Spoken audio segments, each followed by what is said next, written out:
नमस्कार दोस्तों, मेरा नाम है Rohit Tiwari. The current affairs में आप सभी लोगों का स्वागत है। आज हम बात करेंगे 22 मई की। 22 मई के कुछ महत्वपूर्ण खबरों के बारे में बातचीत होगी, जिसमें आज आपको पता ही है जैव विविधता दिवस है, मनाया जाता है। ठीक है, आज क्या है? आज 22 मई है और इसी दिन हम विश्व जैव विविधता दिवस मनाते हैं। ठीक है, तो आप लोगों को विश्व जैव विविधता दिवस की हार्दिक शुभकामनाएं। और अपने आसपास की जो बायोडाइवर्सिटी है उसको कंजर्व करें, उसको संरक्षित करें। अगर आप उसको संरक्षित नहीं कर रहे हैं तो इसका मतलब है कि आप अपने कर्तव्य का सही निर्वहन नहीं कर रहे हैं। ठीक है, तो पेड़ पौधों की रक्षा करें, जीवों की रक्षा करें, पानी बचाएं, पानी का संरक्षण करें, कंजर्वेशन करें, मिट्टी बचाएं और अनावश्यक खर्च ना करें।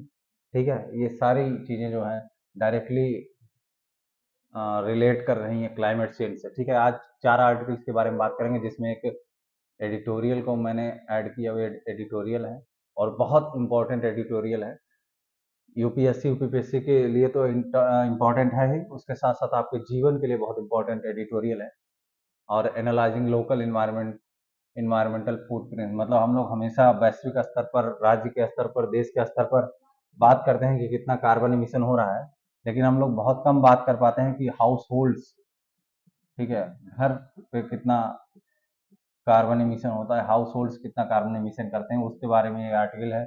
और सुप्रीम कोर्ट ने जो है एक पिटीशन डाला गया था, जिसमें आर्टिकल 370 को मतलब सही ठहराया गया था। हाँ, इसको समाप्त कर दिया गया, सही बात है।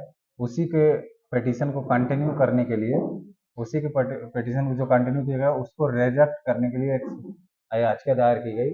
और चौथा जो है वो एक्स क्रोमोसोम से रिलेटेड वुमेन की रोगों से संबंधित बात है, जिसमें ओल्डर वुमेन जो होती हैं, अगर एक्स क्रोमोसोम का उनके अंदर रिवाइवल हो, मतलब दोबारा से वो एक्टिवेट हो जाए, तो उससे उनके लिए ऑटो इम्यून डिजीज का खतरा बढ़ जाता है।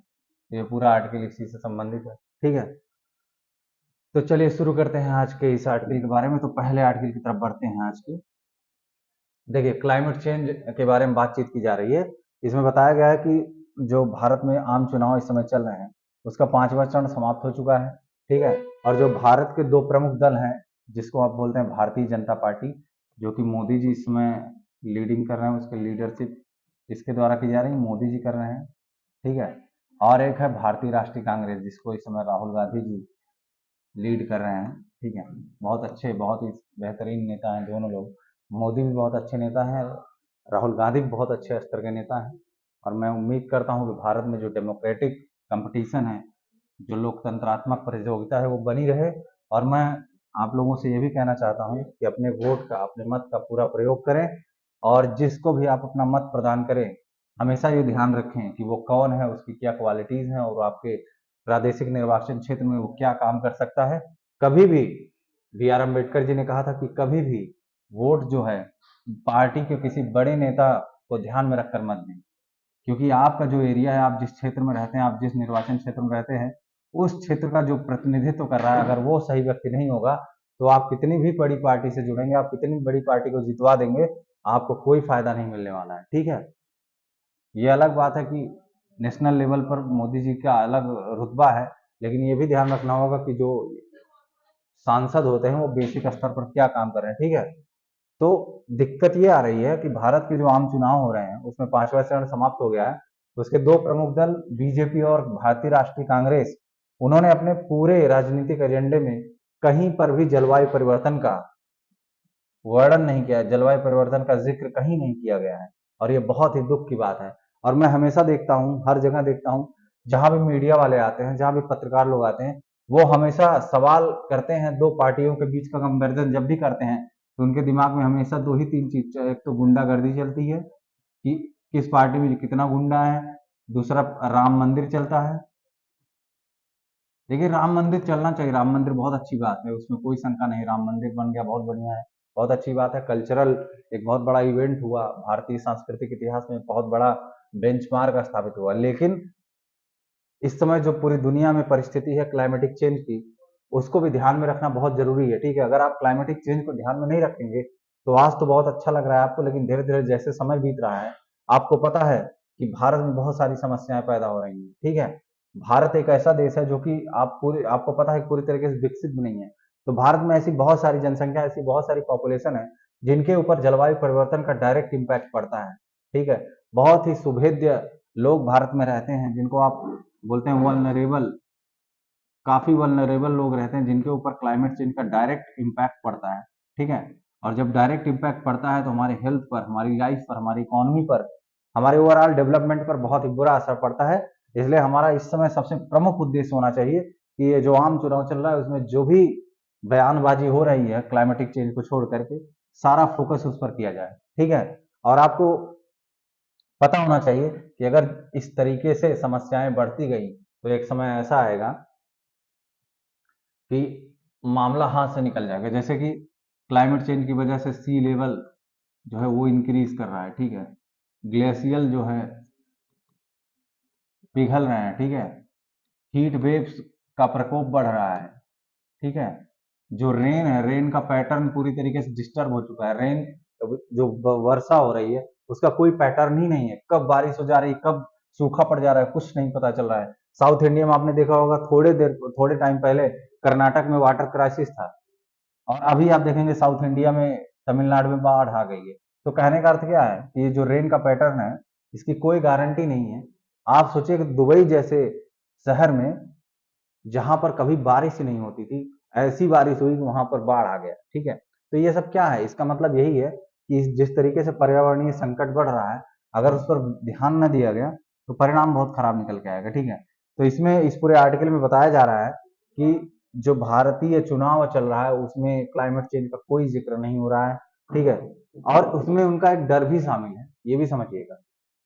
उनका डर ये है कि अगर वो क्लाइमेटिक चेंज को शामिल कर देंगे अपने एजेंडे में, अपने चुनावी एजेंडे में अगर शामिल कर देंगे, तो उनको समस्या क्या हो सकती है, उनके जो मजबूत इंडस्ट्रियल इंडस्ट्रियल निर्वाचन क्षेत्र हैं, जो इंडस्ट्रियल कंस्टिट्यूएंसीज हैं, वहां पर उनके मामले जो है गड़बड़ा जाएंगे, मतलब वहां पर वो अलग थलग पड़ जाएंगे। इससे उनकी आर्थिक स्थिति, आर्थिक यथा स्थिति जिसको आप स्टेटस क्वो बोलते हैं, वो भी डिस्टर्ब हो जाएगा। और भारत की अगर इलेक्ट्रिसिटी की बात करें, भारत में ऊर्जा की बात करें, तो आपको पता ही है भारत में अधिकतर ऊर्जा जो है वो जीवाश्म ईंधन पर निर्भर है। तो अगर अपने घोषणा पत्र में, अपने एजेंडा में अगर वो क्लाइमेट चेंज की बात करेंगे तो उनको बैलेंस स्थापित करना पड़ेगा। किसमें? उनको बैलेंस स्थापित करना पड़ेगा सस्टेनेबल डेवलपमेंट में। सस्टेनेबल डेवलपमेंट में उनको बैलेंस स्थापित करना पड़ेगा, और इंडस्ट्रियल ग्रोथ में, क्योंकि जाहिर सी बात है अगर आप ज्यादा इंडस्ट्रियल ग्रोथ करेंगे तो पर्यावरण के ऊपर नकारात्मक प्रभाव पड़ेगा। ठीक है, यही कारण है कि ना तो बीजेपी ना तो कांग्रेस कोई भी क्लाइमेट चेंज के बारे में बात नहीं कर रहा, क्योंकि अगर वो इसके बारे में बातचीत करेंगे तो उनका नुकसान हो सकता है। ठीक है, इसमें रेवेन्यू का भी बहुत भयंकर नुकसान होगा। ठीक है, क्योंकि जब आप कोई इन्वायरमेंटल काम करते हैं तो आपके ऊपर नकारात्मक प्रभाव इससे पड़ता है क्योंकि आप को अलग से सोचना पड़ता है कि किस प्रकार से स्थिति डेवलप की जाए कि पर्यावरण पर भी नकारात्मक प्रभाव ना पड़े और हमारा ग्रोथ भी होता रहे। ठीक है, इन सारे घोषणा पत्रों में जलवायु कार्य योजनाओं, मतलब जो नेशनल एक्शन प्लान है क्लाइमेट चेंज पर, उनकी भी अनुपस्थिति है। ठीक है, और इससे क्या पता चल रहा है, इससे पता चल रहा है कि भारत में जो समस्या है वो मेन ये है कि हम भारत में कभी भी दीर्घकालिक पर्यावरणीय स्थिरता पर ध्यान नहीं देते हैं। जैसे कि अगर जो नेता हैं, जितने भी नेता हैं, चाहे आप किसी का नाम ले लें, वो हमेशा अपने भाषण में क्या बोलते हैं, हम हमेशा अपने भाषण में ऐसी बातें करेंगे जो आपको तत्काल लाभ पहुंचाती है। आप ध्यान से सुनिएगा इस बात को, हमेशा अपने भाषण में ऐसी बात करेंगे जिससे आपको तत्काल लाभ पहुंचता है। कोई ऐसी बात नहीं होती जिससे आपको दूरगामी परिणाम नजर आए, जिससे आपको दूरगामी लाभ मिले। जैसे कि दीर्घकालिक पर्यावरणीय स्थिरता पर कभी कोई कमेंट नहीं होता है। अक्सर हमेशा वो क्या करते हैं, अल्पकालिक आर्थिक लाभ को प्राथमिकता देते हैं कि और जनता भी उसी प्रकार से अगर एक्ट कर रही तभी तो वो ऐसा काम कर रहे हैं। जनता को, उनको पता है कि जनता को अगर हम लालच देंगे छोटी मोटी चीजों का, कि आपको पेंशन दे देंगे, आपको सब्सिडी दे देंगे, आपको गैस पर सब्सिडी दे देंगे, या राशन बंटवा देंगे, ये सारी चीजें जो है इनको बोलते हैं पॉपुलर स्टेटमेंट। ठीक है, ऐसे स्टेटमेंट जिनसे जो है जनता प्रभावित होती है। लेकिन समस्या यह है कि इन सारे रीजन से, इन सारे कारणों से आपका भविष्य नहीं बन रहा है। ठीक है, अगर आपको अपना भविष्य बनाना है, खास करके पर्यावरण को सुधारना है, तो क्लाइमेटिक चेंज से संबंधित मामलों पर भी आपको एजेंडे में शामिल करना पड़ेगा। अब आप समझिएगा क्या क्या समस्याएं आती हैं क्लाइमेट चेंज से क्या क्या समस्या आ रही है आप समझिएगा। आपको पता ही है, जो समुद्र का स्तर है, जल स्तर है, वो बढ़ रहा है। एक्सट्रीम वेदर कंडीशंस पड़ रहे हैं, मतलब खतरनाक मौसमी घटनाएं घट रही हैं। पर्यावरण प्रदूषण के साथ साथ एयर पोल्यूशन भी हो रहा है। ठीक है। पॉपुलेशन और इकोनॉमी पर नकारात्मक प्रभाव पड़ रहा है, समस्या पैदा हो रही है। आपके जीडीपी का बहुत नुकसान होता है। आपको क्या पता, मतलब आप यूपीएससी यूपीपीएससी का आप लोग तैयारी करना है तो आप लोगों को बहुत अच्छे से पता होगा कि जीडीपी पर जो है पर्यावरणीय प्रदूषण का, या आप ऐसे बोलें कि क्लाइमेट चेंज से कितना नकारात्मक प्रभाव पड़ता है जीडीपी पर, बहुत खतरनाक। और आने वाले वर्षों में 2030 तक तो भारत अपने जीडीपी के बहुत बड़े हिस्से का नुकसान झेलेगा, जो है सिर्फ क्लाइमेटिक चेंज की वजह से। आप समझिए इस बात को। तो हम लोग अगर अब इस बात पर हमने ध्यान नहीं दिया तो आगे आने वाले समय में हमारे लिए बहुत मुश्किलें हो जाएंगी। ठीक है। तो क्लाइमेट चेंज के ऊपर कुछ नहीं बोलने का कारण क्या है, उसका कारण तो मैंने आपको समझा ही दिया क्यों। और इससे नुकसान क्या हो रहा है, जो पॉलिटिकल पार्टीज है उनको तो लग रहा है कि हम जनता को बेवकूफ बना दे रहे हैं, लेकिन उनको नहीं पता कि भारत में जो एक पढ़ा लिखा वर्ग है, जो एजुकेटेड वर्ग है, वो बहुत ही निराश हो रहा है इस प्रकार के एजेंडे को देखकर। ठीक है। जो एजुकेटेड मिडिल क्लास लोग हैं भारत में, वो वोटर्स जो हैं, उनको पता है कि आप जिन चीजों पर बात करनी चाहिए आप बात नहीं कर रहे हैं। आप इन्वायरमेंटल इश्यूज पे कभी नहीं बात करते, ग्लोबल इन्वायरमेंटल इश्यूज पे कभी नहीं बात करते। आप बताइए, नरेंद्र मोदी जी कभी भी आपने देखा होगा, कभी भी वो ग्लोबल इन्वायरमेंटल इश्यूज पे नहीं बात करते हैं। इसका क्या मतलब है? इसका मतलब है कि जनता को उस बारे में पता ही नहीं। और जहां की जनता जानकार नहीं है, तो क्या ऐसी मासूम जनता को बेवकूफ बनाना उचित है? जिस जनता को नहीं पता है, आप ऐसी जनता के साथ खिलवाड़ नहीं कर सकते। ठीक है। ये बात ध्यान रखना चाहिए। और आपको ये भी पता होना चाहिए कि जो जलवायु का प्रभाव है भारत पर, वो बहुत बुरा पड़ सकता है। ये बात समझ लीजिए। अगर इन सब चीजों पर ध्यान नहीं दिया गया तो आने वाले वर्षों में भारत बहुत बुरी स्थिति में पहुंच सकता है। ये गवर्नमेंटल वेबसाइट से मैंने इस डेटा को उठाया। इसमें आप देखिएगा, जो जीवाश्म ईंधन है उसका इलेक्ट्रिसिटी में कितना योगदान है। अगर आप देखेंगे तो कुल जीवाश्म ईंधन का अगर मेगावाट में दौड़ा जाए, 2,37,269 मेगावाट का उत्पादन होता है। और हिस्सेदारी कितनी है? तकरीबन 56.8%। इलेक्ट्रिसिटी उत्पादन में सबसे ज्यादा हिस्सेदारी किसकी है?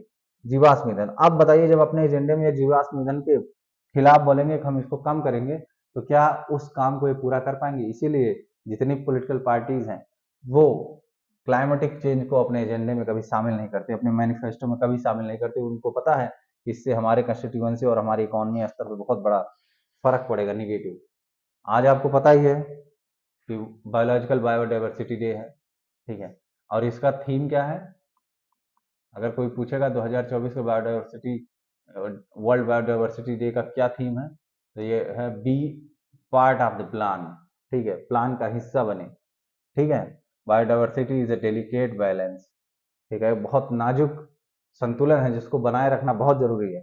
और आपको पता है, जहां बायोडाइवर्सिटी डिस्टर्ब होती है उसी टाइम से जो है बहुत सारी समस्याएं पैदा होने लगती है। तो बायोडाइवर्सिटी जो है वो इन्वायरमेंट के लिए बहुत इंपॉर्टेंट रोल प्ले करती है। तो इसलिए आपसे निवेदन है, आप लोग जो जितने भी लोग खास करके जो यूपीएससी यूपीपीएससी की तैयारी करते हैं, उनसे ये उम्मीद की जाती है कि वो एक जागरूक नागरिक है। ठीक है। तो आप लोगों को बहुत अच्छे से इस पर ध्यान देना है। ठीक है। अब समझिएगा कि क्या क्या चीजें भारत में चल रही हैं, खास करके इन्वायरमेंट को मिटिगेट करने के लिए, क्लाइमेटिक चेंज को मतलब एक प्रकार से उसको सोल्यूशन के लिए क्या क्या चीज चल रही है। एक तो भारत चला रहा है national action plan on climate change. ठीक है, ये चला रहा है। दूसरा क्या चला रहा है? दूसरा है द नेशनल इलेक्ट्रिसिटी प्लान 2023। और एक और चला रहा है national green hydrogen mission and the energy conservation amendment act 2022। तो मतलब ये कुछ ऐसे प्रोग्राम्स है जो भारत के द्वारा चलाए जा रहे हैं, इन पर काम किया। ये अलग बात है कि इनका उतना बढ़िया, उतना व्यापक तौर पर इसका प्रभाव नहीं पड़ रहा है, क्योंकि उसको सही ढंग से एग्जीक्यूट नहीं किया जा रहा है। ठीक है। और इन सारे कार्यक्रम को चलाने के बाद भी भारत जो है, considerable number of citizen who demand corrective policies to ensure climate policy. मतलब भारत कितना भी ये काम, दो तीन जो एक्ट चल रहे हैं उसके अलावा, भारत में अभी भी ये समस्या है। भारत की जो जनसंख्या है, जो जनता है, वो किसी कंसिडरेबल ऐसे करेक्टिव पॉलिसीज की मांग ही नहीं कर रही है। उसको श्योर करने के लिए कुछ बोल ही नहीं रही है कि जो है आप ऐसा क्लाइमेट पॉलिसी लाइए, ऐसी कोई रणनीतिक नीतियां बनाइए जिससे कि क्लाइमेट चेंज पर बहुत अच्छे से काम किया जा सके। ठीक है, तो भारत में अभी भी ऐसे नागरिकों की काफी संख्या में कमी है जो जलवायु नीतियों और कार्यों को सुनिश्चित करने के लिए सुधारात्मक नीतियों की मांग करते हैं। मतलब कोई भी नागरिक जो है वो सुधारात्मक नीतियों की मांग कर ही नहीं रहा है, ये समस्या है।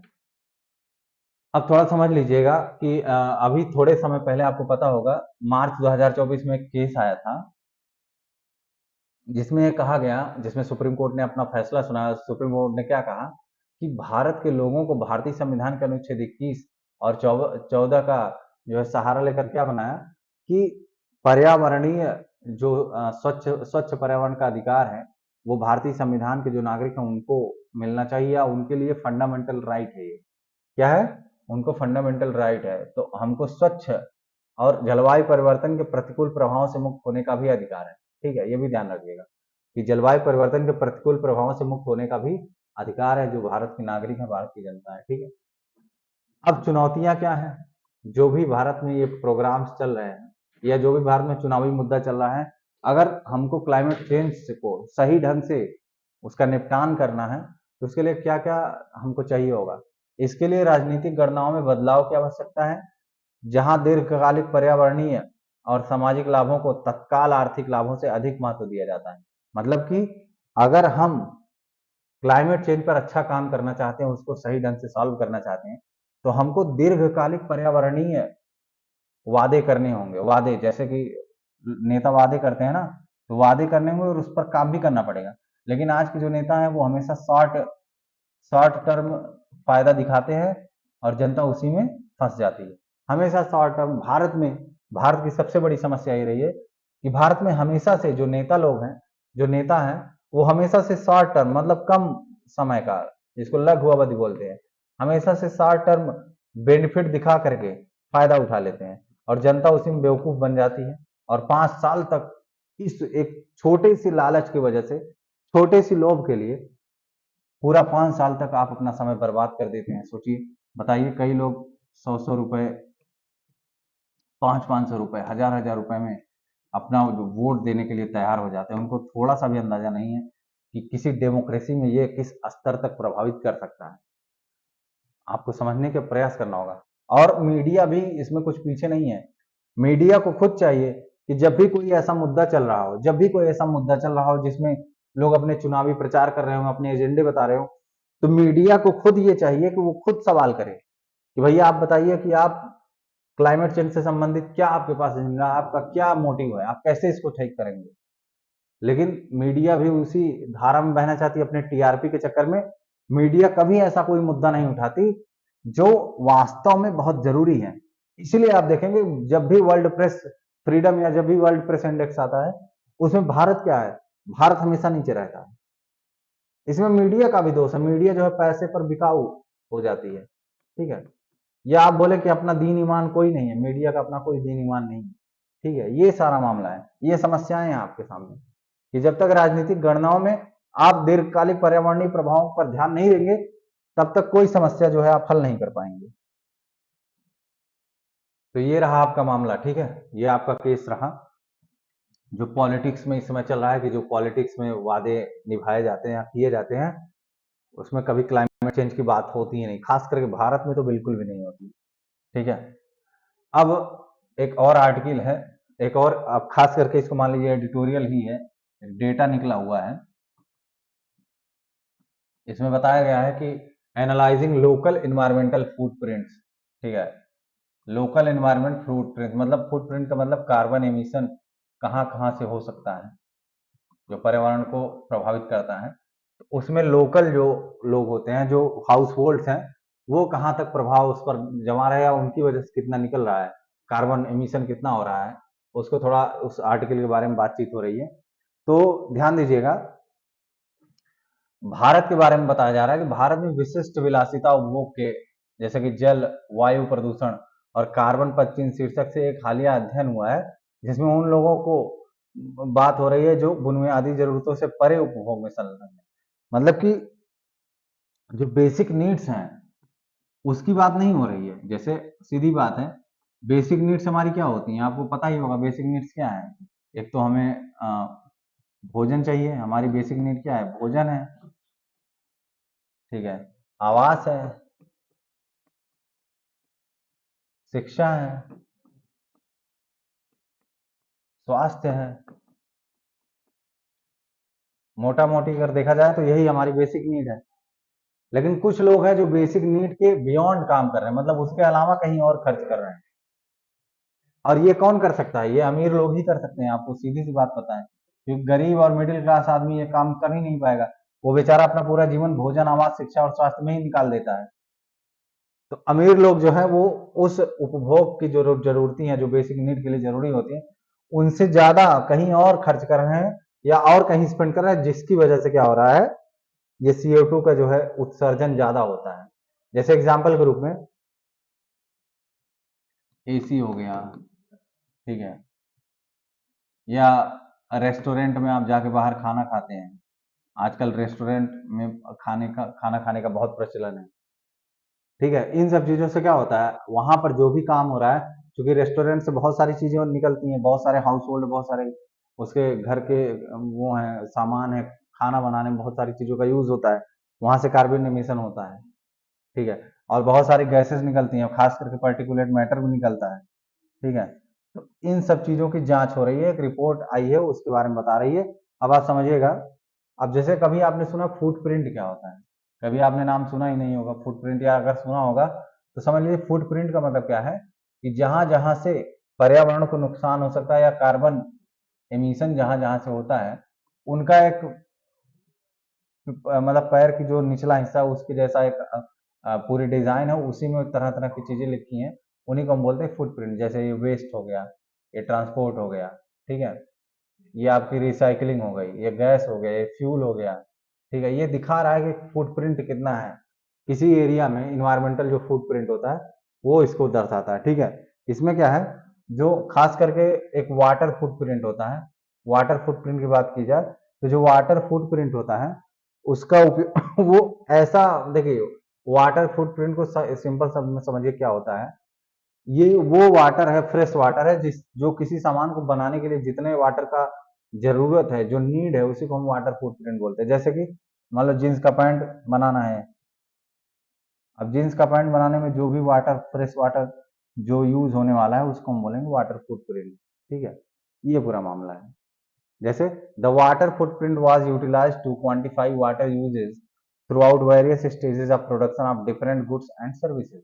मतलब किसी भी वस्तु का या सेवा को बनाने के लिए उसके प्रोडक्शन में जो अलग अलग स्तर पे जहां जहां पानी की जरूरत पड़ती है, जहां उसको यूज किया जाता है, उसी को हम बोलते हैं वाटर फुटप्रिंट, ठीक है। As well as direct water uses by household, घर के लोग जो पानी का इस्तेमाल करते हैं उसको भी हम वाटर फुटप्रिंट बोलते हैं। The PM2.5 footprint encompass the both embedded emissions and direct emissions from household activities such as use of fuel wood। मतलब ये जो PM2.5 का जो फुटप्रिंट है वो उसको क्या हम बोलेंगे, एक तो एम्बेडेड एमिशन, मतलब जमीन कई स्तरों से जो एमिशन निकलता है, जैसे मान लो कोयला की खदानों से निकल रहा है या गाड़ियों से निकल रहा है, एक तो ये हो गया। और दूसरा डायरेक्ट एमिशन होता है। डायरेक्ट एमिशन कैसे होता है, डायरेक्ट एमिशन जैसे कि घर में जो एक्टिविटीज होती हैं, जो हमारे घर में जो काम होते हैं, जैसे कि हम लकड़ी जलाते हैं, केरोसिन यूज करते हैं, लकड़ी भी जलाते हैं और केरोसिन भी यूज करते हैं। और खास करके हम अपने गाड़ियां चलाते हैं, वेहिकुलर फ्यूल्स। तो इससे क्या हो रहा है, इससे PM2.5 निकलता है, तो उसी को हम बोलते हैं फुटप्रिंट, PM2.5 फुटप्रिंट। और दूसरा कार्बन डाइऑक्साइड जो है, CO2 फुटप्रिंट, वो क्या है, वो कहां से निकल रहा है, ये एम्बेडेड, मतलब स्तरों से निकलता है, जमीनी स्तर से निकलता है।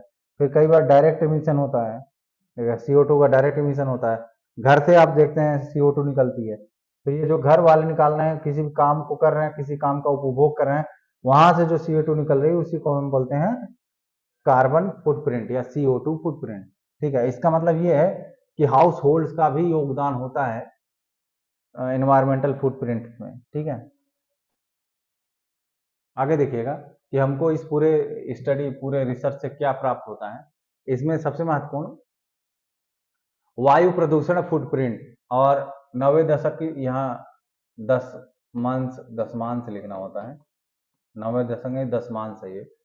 तो वायु प्रदूषण फुटप्रिंट और 90 दशमांश की तुलना में 10वें दशमांश, अब आप सोचिए 10 का मतलब होता है 1/10।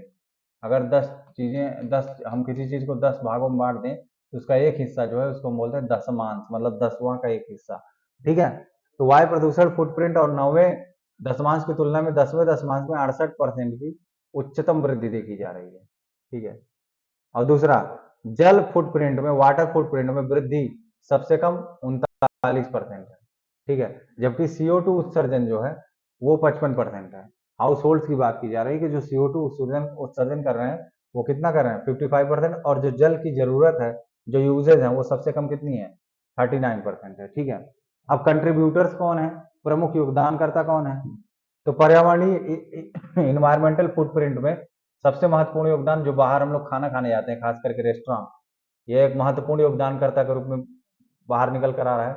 और ये शीर्ष दशमांश घरों, मतलब जो भी अमीर घर है, जो जिनके पास अच्छी खासी रकम है, जो अच्छे पैसा कमाते हैं, वही लोग तो रेस्टोरेंट में ज्यादा खाना खाने जाते हैं ना। तो इसलिए इस रेस्टोरेंट के उपभोग में पहले नंबर पे कौन रहेगा, पहले नंबर पे रहेंगे हमेशा से वो शीर्ष घर, जो दशमांश, मतलब जो भी 10 डिवाइड आपने किया, इसमें जो टॉप पर रहते हैं उनको हम बोलते हैं शीर्ष दशमांश घरों। ठीक है, और जो तीनों प्रकार का फुटप्रिंट है, खास करके PM2.5, ठीक है, वाटर और CO2, ये तीन फुटप्रिंट जो है व्यक्तिगत, इसमें व्यक्तिगत सामान, आभूषण और बाहर का खान पान CO2 और वायु प्रदूषण वृद्धि में योगदान देता है। ठीक है, तीसरा चीज, जो गरीब परिवार होते हैं, अगर उनको हम देखें कि वो कार्बन फुटप्रिंट में क्या योगदान दे रहे हैं, तो वही जो जलाने वाली लकड़ी का इस्तेमाल करते हैं वो एक महत्वपूर्ण योगदान देता है। ठीक है, जलाने वाली लकड़ी का योगदान महत्वपूर्ण है। ठीक है, और आधुनिक ऊर्जा परिवर्तन विपरीत प्रभाव को प्रदर्शित करता है, और समृद्धि से जुड़े जीवन शैली विकल्पों के कारण, मतलब कि जो लोग बहुत अमीर हैं, अच्छी खासी जीवन शैली है, तो वो गाड़ियों का प्रयोग करते हैं, व्हीकल्स का प्रयोग करते हैं, और आपको पता है कि व्हीकल से ही PM2.5 निकलता है, तो उनका जो योगदान है इस फुटप्रिंट में और CO2 फुटप्रिंट में भी उनकी वजह से वृद्धि होती है।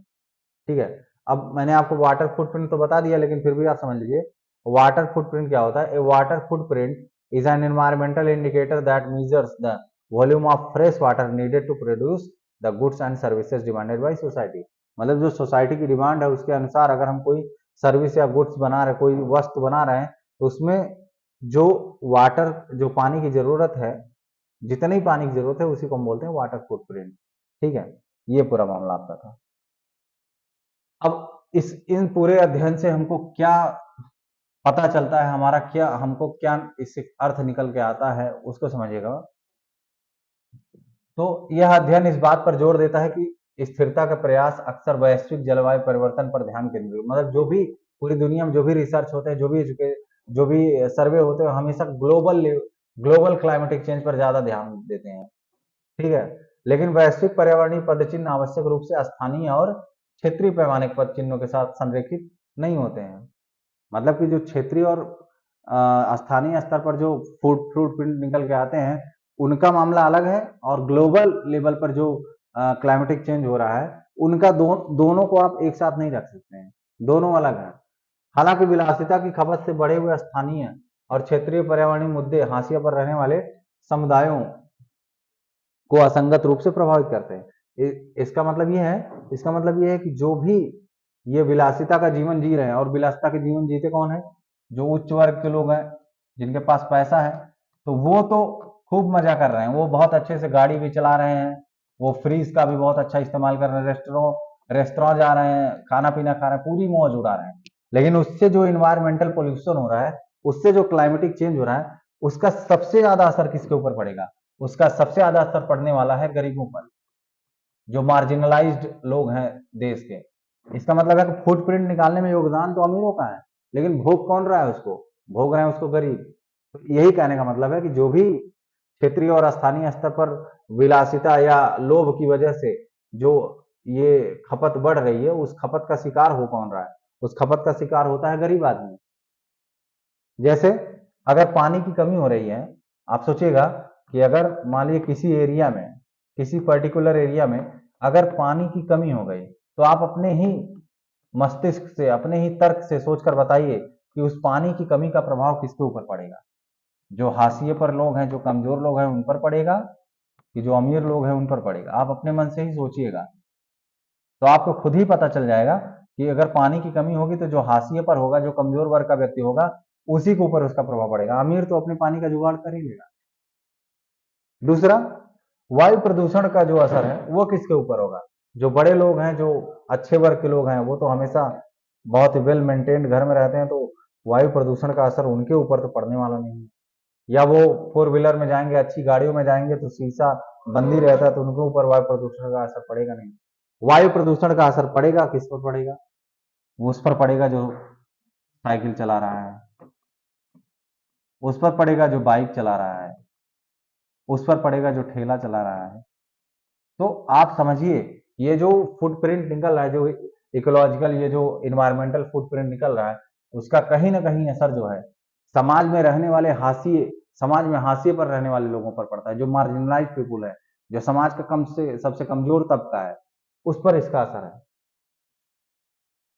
ठीक है। और अब वही चीज है, संपन्न वर्ग वातानुकूलित कारों में वायु शोधक जैसे सुरक्षात्मक उपायों का खर्च उठा सकते हैं, लेकिन ये सारे खर्च तो गरीब लोग तो उठा नहीं पाएंगे। तो यह पर्यावरणीय न्याय संबंधी चिंताओं को दूर करने और समान स्थिरता प्रयासों को सुनिश्चित करने में बहु फुटप्रिंट विश्लेषण के महत्व को रेखांकित करता है। मतलब इससे हमें यह पता चलता है कि हम किस तरीके से काम करें कि हमें ये सारी चिंताएं जो है कम की जा सके, ये सारी समस्याएं जो है इनको निपटाया जा सके। ये पूरा आपका मामला है। ठीक है। अब एक छोटा सा आर्टिकल है, इसको समझ लेते हैं। ये बोल रहा है कि जो सुप्रीम कोर्ट है उसने डिसमिस कर दिया petition to review article 370 judgment. मतलब अभी थोड़े टाइम पहले 370 पर एक जजमेंट दिया गया था सुप्रीम कोर्ट के द्वारा। उसमें कहा गया था कि जो धारा 370 या आर्टिकल जो 370 हटा दी गई है, ये इसमें कोई समस्या नहीं है। मतलब आर्टिकल 370 जो समाप्त हुआ है उसमें कोई समस्या नहीं है, उसके टेक्निकल एस्पेक्ट बिल्कुल ठीक है। अब फिर उसके ऊपर एक और याचिका आ गई कि ये जो सुप्रीम कोर्ट ने अपने डिसीजन में कहा कि इसको समाप्त कर दिया गया, कोई दिक्कत नहीं है, वापस से इसको जो है आप क्या करिए, उसको खारिज कर दीजिए। तो सुप्रीम कोर्ट ने सरेआम साफ साफ क्या कर दिया है, मना कर दिया है। ठीक है। तो सुप्रीम कोर्ट ने कहा कि a bench of 5 judges headed by Chief Justice of India D.Y. Chandrachud has dismissed multiple petitions seeking a review of a Supreme Court judgment upholding the abrogation of Article 370 in August 2019. Having perused the review petitions, there is no error apparent on the face of the record. मतलब जो भी decision दिया गया है उसमें किसी प्रकार का एरर, किसी प्रकार की त्रुटि नजर नहीं आ रही है। तो no case for review under order XLVII rule 1 of the Supreme Court rule 2013। ये जो XLVII है, इसका मतलब है कि जो 47 नंबर का रूल है, 47 नंबर का जो रूल है सुप्रीम कोर्ट रूल 2013 का, ठीक है, तो इसके अंदर हम किसी प्रकार का रिव्यू नहीं करेंगे। The review petitions are therefore dismissed. तो जितने भी रिव्यू पिटिशन 370 से संबंधित हैं उनको डिसमिस किया जाता है। ठीक है। The review bench passed A short order recently. The review bench beside the CJI included. मतलब कौन कौन इस बेंच में कौन और हैं, एक तो संजीव खन्ना जी हैं, दूसरे BR गवई जी हैं, और तीसरा सूर्यकांत और AS बोपन्ना जी। यही इसी ब्रांच ने ये बोल दिया कि अब जितने भी रिव्यू से संबंधित जो भी याचिकाएं हैं उन सभी याचिकाओं को हम खारिज कर रहे हैं। ठीक है। अब एक लास्ट आर्टिकल है x chromosome revival in older women. मतलब कि इसमें बताया गया है कि जो एक्स क्रोमोसोम का रिवाइवल, चूंकि आपको पता है कि दो प्रकार के, जैसे मेल, एक तो हो गया मेल और दूसरा फीमेल। ठीक है। तो फीमेल का जो क्रोमोसोम होता है वो XX होता है, मेल का क्रोमोसोम क्या होता है, XY। तो मेल में केवल एक एक्स क्रोमोसोम होता है और फीमेल में डबल एक्स क्रोमोसोम होते हैं। ठीक है। तो जो 500 से अधिक एक्स लिंक्ड अनुवांशिक बीमारियां हैं वो ज्यादातर पुरुषों को प्रभावित करती हैं। क्यों प्रभावित करती हैं? क्योंकि पुरुषों के पास एक ही एक्स क्रोमोसोम है और महिलाओं के पास दो दो एक्स क्रोमोसोम है। तो मान लीजिए अगर ये वाला एक्स क्रोमोसोम प्रभावित हुआ तो दूसरा एक्स क्रोमोसोम तो सेफ है ना, तो इसलिए चांसेस जो हैं वो ज्यादा है कि पुरुषों को एक्स क्रोमोसोम या एक्स लिंक क्रोमोसोमल बीमारियां हो। ठीक है, उदाहरण के लिए जो लाल हरा रंग अंधापन एक्स लिंक है और लगभग 8% पुरुषों को प्रभावित करता है। शोधकर्ताओं ने इन दो जीनों के नियमन का खुलासा किया, जिसका अर्थ है कि फ्रांसीसी शोधकर्ताओं ने मादा चूहों में एक्सिस्ट, आप समझिए XIST, ये एक जो है वो है क्या कहते हैं जीन। ठीक है, तो जीन एक्सप्रेशन जो होता है ना, उसी से रोग रोग जो है पैदा होता है, ये बात ध्यान रखिएगा। जीन का रेंज, जैसे कि जो एक्स एक्स क्रोमोसोम है खास करके फीमेल के लिए, तो इसमें जो फीमेल की जीन है उनका एक्सप्रेशन कंट्रोल करने के लिए, मतलब कहीं बहुत ज्यादा अभिव्यक्ति ना हो जाए उस क्रोमोसोम की, वो ज्यादा प्रकट ना होने लगे महिलाओं में, तो एक जो एक्स क्रोमोसोम होता है वो अक्सर इनएक्टिवेट रहता है। ये बात ध्यान रखिएगा, एक एक्स क्रोमोसोम क्या होता है, अक्सर जो है इनएक्टिवेट रहता है। ठीक है, क्यों रहता है, जिससे कि बैलेंस बना रहा है। ठीक है, बैलेंस जो है बना रहे, तो ये पूरा मामला है। आगे समझिएगा, दो तीन इसमें जो है पूरे आर्टिकल में दो तीन चीजों का यूज हुआ है। एक तो एक्स लिंक डिजीज का इस्तेमाल किया गया है। ठीक है, अब उसके बारे में थोड़ा समझ लीजिए, एक्स लिंक डिजीज क्या होती है। X link recessive inheritance x chromosome पर जीन में उत्परिवर्तन से जुड़ी अनुवांशिक स्थितियों को संदर्भित करता है। कहने का मतलब एक्स लिंक मतलब ऐसा रोग जो एक्स जीन से रिलेटेड हो या उससे लिंक हो, इसलिए इसका नाम पड़ गया है एक्स लिंक्ड डिजीज। ठीक है, और इसमें क्या हो जाए, जब इस जीन में जो है म्यूटेशन हो जाता है, और क्योंकि जो मेल है उसको होने के चांसेस ज्यादा होते हैं एक्स लिंक्ड डिजीज, क्योंकि वो केवल एक एक्स कैरी करता है। ठीक है, because male carrying such a mutation will be affected because he carries only one X chromosome, और जो फीमेल होती है उसके म्यूटेशन इन वन जीन होगा, मतलब केवल डबल एक्स है ना उसके पास, तो एक ही में म्यूटेशन होगा और एक नॉर्मल जीन होगा, इसीलिए उसमें जो है रोग होने का चांस कम होता है। तो जो एक्स लिंक डिजीज होती हैं उससे प्रभावित होने के चांसेस मेल को ज्यादा होते हैं, ये बात आप समझिए। अब जैसे कुछ एक्स लिंक डिजीज समझिए, तो इसको क्या बोलते हैं, रेड ग्रीन कलर ब्लाइंड, जिसको आप कलर ब्लाइंडनेस बोलते हैं, जिसमें हम लाल और हरे के बीच में पहचान नहीं कर पाते कौन सा लाल है कौन सा हरा है। और एक हीमोफीलिया होता है, हीमोफीलिया आपको पता ही है। हीमोफीलिया क्या होता है, हीमोफीलिया में जब आपको एक बार ब्लड, मतलब ब्लड, अगर मान लीजिए आपके शरीर का कोई हिस्सा कट गया तो ब्लड क्या होने लगेगी, ब्लीडिंग होने लगती है। ठीक है, तो हीमोफीलिया में ऐसा होता है कि ब्लीडिंग रुकती ही नहीं, मतलब आपकी जो ब्लीडिंग है नॉन स्टॉप हो जाती है और इससे आपकी मृत्यु हो जाती है। ठीक है, तो क्लॉटिंग जीन जो है इसमें यूज उपलब्ध होते नहीं है, क्लॉटिंग जीन मतलब जो ब्लड को क्लॉट करते हो। ठीक है, तो रक्त का थक्का जो है नहीं जमता है। ठीक है, ये मामला है पूरा, लाल हरा रंग अंधापन और हीमोफीलिया, ये सारी चीजें क्या है, ये एक्स लिंक्ड डिजीजेज हैं। अब ऑटो इम्यून डिजीज क्या होता है, इसको समझ लीजिएगा। ऑटो इम्यून जो डिजीज होता है उसमें मामला ये है कि आपकी जो प्रतिरक्षा प्रणाली है, जो आपके शरीर में इम्यून सिस्टम है, वो आपको प्रोटेक्ट करती है बाहरी रोगों और बाहरी पैथोजन से। जैसे मान लो इम्यून सिस्टम का मेन काम क्या है, इसको समझिए। जो इम्यून सिस्टम होता है वो आपको प्रोटेक्ट करता है। ठीक है, फॉरेन मटेरियल से आपको प्रोटेक्ट करता है, जैसे कि डिजीज से प्रोटेक्ट करता है। ठीक है, या पैथोजन से प्रोटेक्ट करता है, बात वही हुई। ठीक है, तो इसका मतलब क्या है, इसके अंदर एक क्वालिटी होती है पहचानने की। ठीक है, ये क्या पहचानती है, पहचानने की क्षमता होती है। जो इम्यून सिस्टम है हमारा उसमें पहचानने की क्षमता क्या होती है कि जब भी कोई बाहर से रोग आता है, जब भी बाहर से कोई खतरा आता है, ये उसको पहचान के उसको खत्म कर देती है। यही हमारे शरीर का इम्यून सिस्टम है। ठीक है, जब भी कोई फॉरेन सेल आएगा या कोई फॉरेन मटेरियल आएगा तो इस पर आक्रमण करके ये जो है बाहरी सेल को क्या कर देगी, डिस्ट्रॉय कर देगी। This is called immune system. लेकिन जब ऑटो इम्यून डिजीज हो जाता है ना, तो फिर जो हमारे शरीर की जो हमारे शरीर की सेल्स हैं और जो बाहरी सेल्स हैं तो हमारा जो इम्यून सिस्टम है उनको पहचान ही नहीं पाता। हमारा जो इम्यून सिस्टम है अपनी अपनी कोशिकाओं को, अपने अपने सेल्स को और बाहरी सेल्स को, या बाहरी जो भी विदेशी जो फॉरेन मटेरियल्स आ रहे हैं बाहर से हमारे शरीर में प्रवेश करते हैं, उनको पहचान नहीं पाता।